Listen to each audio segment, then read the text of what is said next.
ആലുവയിൽ യുവതി കൊല്ലപ്പെട്ട നിലയിൽ പ്രതി മൃതദേഹത്തിന്റെ ദൃശ്യം വീഡിയോ കോളിൽ കാണിച്ചു കൊടുത്തു. ആലുവ നഗരത്തിലെ തോട്ടുങ്ങൽ ലോഡ്ജിൽ അർദ്ധരാത്രിയോടെയാണ് ഞെട്ടിക്കുന്ന സംഭവമുണ്ടായത്. കൊല്ലം കുണ്ടറ സ്വദേശി അഖിലയാണ് കൊല്ലപ്പെട്ടത്.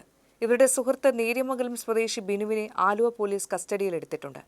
കൊലയ്ക്ക് ശേഷം ബിനു അഖിലയുടെ മൃതദേഹം തന്റെ സുഹൃത്തുക്കൾക്ക് വീഡിയോ കോൾ വഴി കാണിച്ചു കൊടുത്തു. ഇവർ ഇരുവരും ഇടയ്ക്കിടെ ലോഡ്ജിൽ വന്ന് താമസിക്കാറുണ്ടെന്നാണ് ലോഡ്ജ് ജീവനക്കാർ നൽകുന്ന വിവരം. കഴിഞ്ഞ ദിവസം ആദ്യമെത്തിയത് യുവാവാണ്. പിന്നീട് യുവതിയും എത്തി. തന്നെ വിവാഹം ചെയ്യണമെന്ന് അഖില ബിനുവിനോട് ആവശ്യപ്പെടുകയും തുടർന്ന് ഇരുവരും തമ്മിൽ വഴക്കുണ്ടാവുകയും ചെയ്തു. ബിനു ആവശ്യത്തിനോട് വഴങ്ങാത്തതാണ് പ്രശ്നകാരണം.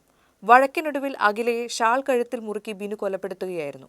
വിവരം സുഹൃത്തുക്കളെ അറിയിച്ചതിന് പിന്നാലെ ഇവരാണ് ആലുവ പോലീസിന് വിവരം കൈമാറിയത്. തുടർന്ന് ബിനുവിനെ പിടികൂടുകയായിരുന്നു.